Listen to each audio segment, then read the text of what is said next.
Bienvenue sur le podcast En toute intimité, sans tabou. Je m'appelle Rolaneda, je suis mère, épouse, mère de 4 enfants. Le premier a 23 ans, le dernier a 4 ans. Oui, 4 ans.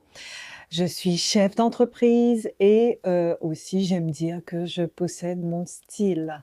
Ici, on va développer des sujets qui vont peut-être vous intéresser ou peut-être pas. Peut-être que ça va vous impacter ou peut-être pas, mais je considère qu'à partir du moment que ça impacte une personne, c'est que j'ai fait le job que le Saint-Esprit m'a demandé de faire. Donc, je ne suis pas là par hasard. C'est vrai que quand j'ai reçu ces choses il y a 7-8 ans, où je m'étais mis en fonction, où je travaillais et vous avez pu voir ma plateforme YouTube, toutes les vidéos que j'ai pu faire. Et c'est vrai qu'au jour d'aujourd'hui, 7-8 ans après, j'ai dû m'arrêter à un moment donné. Toutes les instructions que j'ai pu recevoir du Saint-Esprit, du Seigneur et toute la parole que j'ai reçue par rapport à mon ministère, ma formation me permet au jour d'aujourd'hui où le Seigneur vraiment m'a empressée en début d'année pour que je puisse reprendre la parole et dire sur ces directions, ce que je devais dire, sur ces inspirations, pas sur les miennes. Moi, je suis personne, je suis juste une personne qui est là et qui écoute la voix du Seigneur et qui fait en fonction de ce qu'il me demande de faire. Donc, je fais que d'obéir. J'aimerais vous raconter une petite histoire. Aujourd'hui, je vais vous lire un témoignage, mais un témoignage qui m'impacte aussi parce que je sais qu'en fin d'année, j'ai beaucoup questionné le Seigneur en disant, mais Seigneur, pourquoi tu m'envoies toujours le même genre de femme? Ça veut dire que tu fais que certaines femmes viennent vers moi, mais toujours les mêmes, avec les mêmes histoires, toujours qui sont un peu plus difficiles pour certaines et puis un peu moins pour d'autres, mais c'est vraiment des histoires très compliquées à gérer, même moi émotionnellement, parce que je vois jamais, pour moi personnellement, parce que pour moi c'est une restauration totale du mariage. Et en fin de compte, c'est pas une restauration du mariage qui se passe, c'est une restauration de ces femmes-là totalement. Et donc, j'ai beaucoup été vers le Seigneur en lui disant, mais je comprends pas en fait, je comprends pas pourquoi c'est cette cible-là qui vient vers moi. Et c'est vrai que moi, j'ai toujours eu le même discours pour toutes ces femmes qui vivent des situations difficiles. Je leur dis toujours, quand ça ne fonctionne pas dans un domaine, concentrez-vous sur les autres domaines. Ça veut dire que si ça ne fonctionne pas dans le mariage ou si ça ne fonctionne pas avec des ados que vous avez, ça ne fonctionne pas dans le travail, concentrez-vous sur les sujets qui fonctionnent et donnez-vous à fond. Et c'est vrai que moi, je me suis toujours basée sur ça parce que ma vie est un témoignage vivant. Il faudrait que je l'écrive à toutes les épreuves que j'ai pu avoir, qui ont été vraiment parfois, tu es tellement par terre que tu te dis: «Mais c'est pas possible, te relever», mais tu te relèves et je sais aussi qu'on n'arrête pas de me dire qu'on te donne pas des épreuves que tu ne peux pas porter. Donc toi, aujourd'hui, qui es dans cette difficulté, qui est dans une épreuve où tu ne vois pas le bout, hein, t'inquiète pas. Si tu ne pouvais pas le porter, on te le donnerait pas. Donc là, j'aimerais m'adresser aux femmes, aux hommes, mais vraiment aux femmes qui traversent des difficultés dans leur mariage et qui ne voient pas l'issue. J'aurais aimé dire comme ça, mon podcast, mon deuxième podcast va s'appeler XY. Sincèrement, on verra à la fin quand je serai inspirée que le Seigneur me dira exactement quel est le nom de ce podcast. Mais en tout cas, j'aimerais m'adresser déjà aux mamans. Aux mamans parce que moi, je suis maman. Et c'est vrai que j'ai eu à rencontrer des belles filles. Moi, je me mets toujours à la place de la femme. Je ne me mets pas à la place de mon fils. Je me mets à la place de cette femme qui est là et que je lui dis, tu es une femme qui doit être honorée, qui doit être, tu dois connaître ta place, ta valeur, tu dois connaître quelle est ton identité, tu dois savoir où tu dois aller, Tu dois savoir que si on te traite mal, de dire stop. Et c'est vrai qu'elles peuvent avoir du mal à comprendre pourquoi j'ai ce positionnement, parce que je suis une fervente de la femme, en fait. La femme doit connaître qui elle est. Et j'ai le souvenir aussi que quand je voulais me marier, que pendant des années et des années, tous les mercredis, je jeûnais. Tous les mercredis, je priais. Et tous les mercredis, je parlais au Seigneur, je parlais au Saint-Esprit en disant, moi, je veux ça, je veux ça, je veux ça, je veux ça. Et c'est ce que le Seigneur a fait. Mais ce n'était pas ma priorité. Ma priorité, c'était vraiment d'avoir le Seigneur dans mon cœur comme mon sauveur et de me concentrer sur sa personne et rien d'autre. C'était vraiment cette recherche avec le Seigneur. Et j'aimerais m'adresser aux mamans pour savoir que votre fils n'a pas toujours raison. On est maman et quand on est maman, il faut aussi prendre sa casquette de femme, pas sa casquette de maman, pour pouvoir dire à nos fils que ton comportement n'est pas bon, ton comportement en tant que papa, c'est pas bon du tout, et où tu vas, lui dire en face à face que où tu vas aller là, c'est pas bon. Et je vois beaucoup de mamans, parce que je me souviens au début de mon mariage, j'ai 19 ans de mariage, je vais avoir 19 ans de mariage, et je me plaignais. Et je me plaignais, et je me suis rendu compte, et à aucun moment, aux personnes que je me plaignais, en tant que maman, était venue dire oui, voilà, mon fils, tu as fait ci, tu as fait ça, le comportement n'est pas bon, donc il faut te corriger. À aucun moment j'ai vu ça. Et ça m'a attristée énormément parce que je me suis dit, je me retourne vers elle et il n'y a rien qui se passe. Ben, à un moment donné, tu apprends à te retourner vers le Seigneur, à dire Seigneur, non, je me suis pas mariée pour ça. Là, il faut que tu fasses quelque chose. Et mes deux genoux, je peux vous dire que quand on me voit au jour d'aujourd'hui avec mon époux, bah non, ça n'a pas toujours été comme ça. J'ai prié, prié encore et encore et encore et encore pour que le Seigneur puisse faire. Et c'est le conseil que je donne aux femmes. Et les mamans, parlez à vos fils, éduquez-les. Quand vous voyez qu'il y a des choses qui penchent à droite ou à gauche, parlez-leur, hein. Ne parlez pas qu'à vos filles, parlez à vos fils.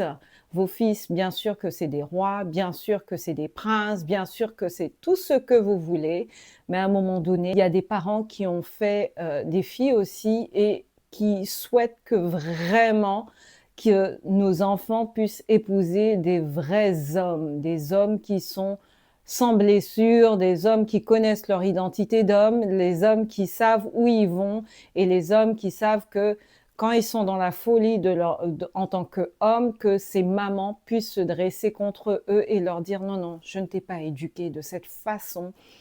Donc, sois l'homme que tu dois être à l'image de Dieu. Et j'aimerais aussi m'adresser aux femmes et vous dire, avant que le Seigneur a créé l'homme en premier. Il a créé l'homme avec un grand H, mais au début, c'était une relation avec le Seigneur. Au début, c'était quoi? C'était tu dois travailler. Donc, quand ça ne va pas avec ton mari, ta relation avec le Seigneur, tu en es où? Tu fais quoi? Tu mets quoi en place? Est-ce que tu prends du temps bien attentionné pour passer du temps à écouter avec le Seigneur? Moi, je sais, pendant des années, pendant ma pause déjeuner, je pouvais me dire, bon, une journée, je vais être avec les collègues une fois par semaine, mais ma pause déjeuner, j'ai besoin que mes oreilles, que je sois tranquille, en fait, que je sois concentrée sur la personne de Dieu. Où je prenais le métro, pendant tout le trajet du métro, ah ben, j'avais mes écouteurs en écoutant de la louange, de l'adoration, où je consacrais ce temps avec le Seigneur. Quelle est ta relation avec le Seigneur? Où en es-tu? Et oui, ça va pas dans le foyer, oui, on écoute tout ça, on sait tout ça, on sait que c'est difficile, mais quelle est ta relation? Est-ce que le Saint-Esprit vient te parler? Est-ce qu'il est capable de venir te parler? Est-ce que tu es disposé à l'entendre, à entendre ces instructions. Je sais qu'au début de mon mariage, le Saint-Esprit me disait: «Pas ça». Et quand il me disait pas ça, c'était assez impressionnant parce que tu disais: «Ah ouais, tais-toi». Ou il te disait: «Tais-toi». Et là, tu es là: «Ah d'accord, je me tais». Et il y a eu des choses que j'ai pu faire, des comportements que j'ai pu faire qui a pu attrister le Saint-Esprit. Mais quand tu comprends que là, non, il faut te calmer, quoi. Il faut écouter, il faut prendre ce temps-là. Parce que cette relation, si tu la construis pas, il y a personne qui va la construire avec toi. Donc, c'est la première personne que tu dois vraiment te concentrer sur lui et te dire, bah, c'est la première relation, c'est moi avec mon Dieu. Et puis ensuite, je dois travailler. Travailler, c'est sur travailler sur moi-même, travailler sur mes enfants, travailler sur ma prospérité en tant que femme, travailler sur l'entrepreneuriat, travailler en tant que salarié, chercher les compétences que je n'ai pas, me concentrer bien sûr sur autre chose. Et c'est difficile de se dire mes émotions, je vais les mettre en arrière et je vais travailler sur les choses bien sûr qui ne fonctionnent pas. Et ces choses qui ne fonctionnent pas, il faut passer par là, malheureusement. Il faut passer par j'écoute, je prends un temps avec le Seigneur chaque jour. Bien sûr, pour celles qui se réveillent à 4-5 heures du matin, qui vont proclamer, qui vont dire des bonnes choses, qui vont prier, qui vont, bien sûr que c'est la méthode qu'il faut, mais il faut aussi, dans la journée, prendre un temps, prendre quand un temps pour écouter le Seigneur, pour savoir quelle est la direction que le Seigneur nous demande de faire et écouter aussi et d'apprendre que quand ça ne va pas, quand le Saint-Esprit te dit te taire, moi j'ai eu des moments où il me disait tais-toi. Sûr, peut-être que j'avais raison, peut-être que j'avais tort, peut-être que, mais le fait qu'il te dit tais-toi, c'est pour ton bien en fait, et ça ne te rend pas moins bien le fait de te taire. Donc, tout ce travail-là sur quelle est ton identité, qui tu es, si tu ne l'as pas fait avant ton mariage, c'est dommage. Mais là, il va falloir travailler sur toi. Et je me souviens, il y a quelques années en arrière, on m'avait dit d'arrêter de me prendre pour la sainte qui prie, qui sait tout, et que mon mari, à un moment donné, va me dépasser. Effectivement, c'est ce qui s'est passé. Mais d'arrêter de croire que je suis arrivée. Non, j'étais pas arrivée du tout. J'étais pas arrivée du tout. C'est pas parce que tu parles en langue, c'est pas parce que tu pries en langue, c'est pas parce que tu connais la parole que tu es arrivée. Non, tu n'es pas arrivée. C'est juste qu'il faut à un moment donné regarder et te regarder vraiment dans le miroir et te stopper et voilà quoi, c'est tout. Et tu es là aussi pour être cette aide qui doit permettre à cet homme d'arriver au niveau où il doit arriver. Donc, comme je disais, ce type de femme qui vient vers moi, moi je suis une pro du mariage, je pourrais en parler, en parler. Ça a vraiment été ma prière au Seigneur pour dire: «Seigneur, pourquoi ces types de femmes qui sont démunies dans leur mariage, que ça se passe très mal et qui sont dans des difficultés que moi-même je ne comprends pas pourquoi. Pourquoi je dois accompagner ce type de femmes? Pourquoi je les accompagne à leur restauration, mais à une restauration qui n'est pas celle que j'aurais pu penser, mais c'est vraiment à leur restauration en tant que mère, la restauration en tant que femme, qui elles sont, quelle est leur mission sur cette terre et qu'est-ce qu'elles doivent mettre en place pour se sentir mieux, pour avoir confiance en elles, pour vraiment savoir quelle est la relation qu'elles doivent avoir avec le Seigneur. Je vais vous donner un exemple et puis le témoignage, je vous le lirai. Mais je suivais une jeune femme et je lui disais, mais il faut prier comme ça, il faut se positionner comme ça, il faut faire ci, il faut faire ça. Et puis derrière, son mari lui disait, mais tu sais même pas prier. Malheureusement, on peut avoir les meilleurs positionnements possibles Et puis, il y a malheureusement des hommes qui sont là et qui font que de vous casser. Mais il faut avoir cette assurance de savoir qui vous êtes et d'accepter ces paroles qui sont difficiles, mais de véritablement vous dire que je dois avancer. Malheureusement, je dois ne pas écouter, savoir fermer les oreilles et vraiment vous concentrer, ouvrir vos oreilles que pour entendre ce que le Seigneur vous dit et ce que le Seigneur vous souffle à l'oreille pour que vous puissiez vous concentrer que sur sa personne. Et cette profondeur, aller chercher cette profondeur, je sais que c'est difficile. J'ai eu des moments où j'ai dû m'humilier au pied du Seigneur et dire: Seigneur, je ne comprends pas ma situation. 2024 a vraiment été difficile pour moi. Je sais que Seigneur, tu m'as demandé de faire certaines choses et que j'ai arrêté de les faire parce que X, Y, j'ai arrêté de les faire et je me suis concentrée sur ma petite vie, sur mes épreuves et je me suis pas concentrée sur ce que tu me demandais de faire. Je te promets, Seigneur, que je vais faire ce que tu me demandes de faire, d'ouvrir ma bouche pour pouvoir être un témoignage vivant pour d'autres femmes. Je te promets, Seigneur, toutes ces promesses-là, c'est vraiment dans l'humiliation. Je me suis humiliée au pied du Seigneur. J'ai vraiment crié au Seigneur avec mon cœur parce qu'à un moment donné, je me suis dit, mais Seigneur, tu ne m'entends pas, tu ne m'écoutes pas, je ne t'entends pas. J'ai l'impression que tu es absent.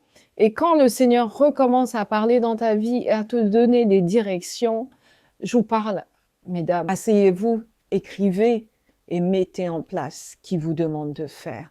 Il est important de pouvoir le faire. Il est important de se mettre à l'écoute du Seigneur et de savoir que là, si vous ne faites pas, il en dépend de votre vie. Et j'ai eu vraiment à vraiment chercher la présence du Seigneur, pas que pour ce qui se passait dans ma vie, mais à chercher sa présence pour ce qu'il me demandait de faire. Parce que tu peux aller au pied du Seigneur, tu te dis, bah non, c'est pas de ma faute, Seigneur. Tu vois que moi, je veux bien, mon cœur, il est ouvert, il est disposé, mais on me donne pas la possibilité de pouvoir le faire. Mais toutes ces femmes qui viennent vers toi naturellement et que toi, tu leur donnes une parole, tu les accompagnes. Il faut que tu ouvres ta bouche encore plus. Ok, Seigneur. Mais vous voyez, ce podcast que je le fais vraiment avec les intentions du Seigneur qui me demande de faire. Sachez que j'ai envie de vous dire, tous les lundis, je vais poster un podcast, mais si le Seigneur ne m'inspire pas sur l'enregistrement de ce que je dois dire, je ne le ferai pas. Là, ce matin, mon intention était vraiment de travailler sur les formations que je dois mettre en place. Et le Seigneur me dit non, enregistre ton podcast, n'attends pas. Parle aux femmes. Donc, je vous parle vraiment d'un cœur sincère. Cherchez la face du Seigneur. Ne prenez pas des décisions dans votre mariage qui n'aura pas de retour. Vraiment, cherchez le go du Seigneur. Cherchez quand le Seigneur va vous dire oui, là tu peux, non, là tu ne peux pas. Battez-vous pour vos mariages. Battez-vous pour la personne que vous avez épousée avec toutes les que vous avez dit oui, je le veux. Battez-vous pour ça. Mais aussi, levez-vous pour votre relation avec le Seigneur, levez-vous pour votre avenir, levez-vous pour vos enfants, levez-vous. Ne soyez pas une personne morte parce que c'est vos vies, c'est des années qui passent. Battez-vous sur les sujets qui fonctionnent et les autres, priez pour elles et le Seigneur fera au moment où il fera, parce qu'il fait toujours.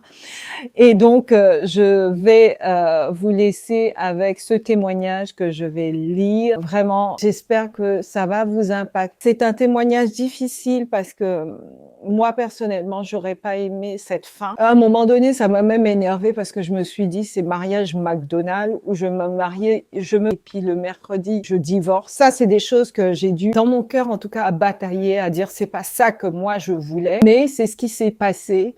Mais quand tu vois la restauration, le fruit que le Seigneur fait avec ce genre de femme, une restauration complète. Je l'accepte parce que c'est ta pensée, Seigneur, c'est ta volonté et que ta volonté soit faite. Voilà, je vous laisse avec le témoignage. Je vais vous lire un témoignage, on va dire qu'elle s'appelle Christelle. Christelle nous raconte ma reconstruction, ma restauration après des années d'emprise. J'ai vécu un mariage difficile qui malheureusement n'a pas pu tenir. Je m'en suis sortie complètement vidée et avec beaucoup de questions. Victime de violences psychologiques, de manipulations en tout genre. Je suis devenue une femme sans vie. Je suis passée par la dépression, en allant même jusqu'à la tentative de suicide. Malgré ces épisodes sombres, j'ai quand même mis 2 ans à quitter mon foyer. J'étais dans une lutte avec le Saint-Esprit. Je sentais qu'il fallait que je parte, mais la peur parlait plus fort. Le Seigneur a vraiment été ma force dans cette épreuve, qui était l'une des plus grosses de ma vie. Il a été le pilier de ma délivrance. J'ai dû passer par beaucoup d'étapes émotionnelles, colère, tristesse, peur, beaucoup de remises en question, mais aussi l'assurance, la paix, la joie et l'amour pour que ma vie change. Un travail était nécessaire. Prendre soin de mon identité en Christ, que j'apprends comme le Seigneur voit. Accepter le fait que mon mariage n'ait pas fonctionné, mais aussi comprendre que son échec ne me définissait pas. Oui, le divorce n'est clairement pas la volonté de Dieu, mais il ne voulait pas non plus me voir dans la dépression, dans la tristesse et laisser la mort me prendre. Assumer ma part de responsabilité, reconnaître mes erreurs afin de comprendre ce qui n'a pas marché. Pourquoi ai-je fait le choix que j'ai fait? Laisser le Seigneur me briser complètement et le laisser me remplir de son amour. Pardonner tous ceux de près comme de loin qui m'ont fait du mal. Me pardonner aussi, briser dans le nom de Jésus-Christ. Toute pensée limitante qui m'ont pour rôle que de me détruire. Consulter un professionnel de santé mentale. Non, ce n'est pas interdit, ni une honte. M'entourer de bonnes personnes. C'est tellement une grâce de se sentir. Tu n'es pas seul et que le Seigneur prend soin de toi. À travers ton témoignage, un message que j'ai eu pour mes sœurs. Prends ton temps. Tu n'es pas en paix. Le mariage est une très bonne chose, mais pas une finalité en soi. Une expression dit, un esprit vide est le bureau du diable. Je t'encourage à remplir de bonnes choses en commençant par chercher ton identité en Christ, par la prière, par la méditation, en lisant, en laissant le Seigneur te remplir de son amour, en cherchant le discernement par son Esprit Saint. Tu es une perle précieuse, ma chère. Tu vaux plus que de l'or. Ne laisse personne dire ou te faire croire autre chose. L'histoire de ta vie est une réalité, le témoignage puissant de demain qui touchera les cœurs. Alors, avec l'aide du Seigneur, lève-toi, prends ta couronne et marche. J'aimerais juste rajouter à tout ça, comme j'ai dit au début, la volonté du Seigneur n'est pas le divorce. C'est pour cela qu'il faut avoir une vraie relation avec le Seigneur. avant de se mettre en couple, avant de rentrer dans le mariage, de connaître son identité, d'avoir une relation véritablement vraie avec le Seigneur et connaître qui tu es. Si tu as été blessé, de demander la réparation de ton cœur avant de rentrer dans le mariage. Il est très important parce que si tu es blessé, tu vas rentrer dans ce mariage, pas avec le positionnement que tu devrais avoir, mais avec un positionnement qui va tout gâter et qui ne va pas arranger la situation. Donc, sois sage si tu n'es pas prêt. Prends ce temps pour te préparer. Comme j'ai dit, avant de rentrer dans mon mariage, j'avais déjà eu un échec de relation. Tous les mercredis, je jeûnais, je priais pour mon mariage. Et je me rends compte maintenant que je proclamais le type d'homme que je voulais dans ma vie, tous les mercredis pendant des années. Et quand mon mari était dans ma vie, je continuais à jeûner parce que je n'étais pas encore dans le mariage. J'ai 19 ans de mariage aujourd'hui. Je peux vous dire qu'il y a eu des épreuves dans nos vies qui auraient pu bouleverser ce mariage et qu'il l'a vraiment bouleversé. Je me souviens à mes 10 ans de mariage, je suis partie en vacances mais avec une révolte en moi. Et c'est de là qu'il faut avoir un bon entourage pour t'aider, pour te faire prendre conscience, pour faire taire cette révolte. Parce que je trouvais la difficulté que je vivais à ce moment-là était tellement difficile que pour moi, ce mariage ne tenait en rien en fait. Mais avoir les bonnes personnes autour de soi t'aide à relayer. Je suis partie, j'ai pris cet avion avec mon époux et je peux vous dire qu'avant de prendre cet avion, j'étais à une réunion de femmes et la personne se reconnaîtra, m'a encouragée à dépasser tout ça. Et quand je suis arrivée en vacances, c'est comme si cette blessure s'était fermée et que j'ai pu passer de bonnes vacances. Prendre la décision de rester dans un mariage, c'est en prenant la décision d'être soumise au Seigneur. Si tu es soumise au Seigneur, tout ira bien.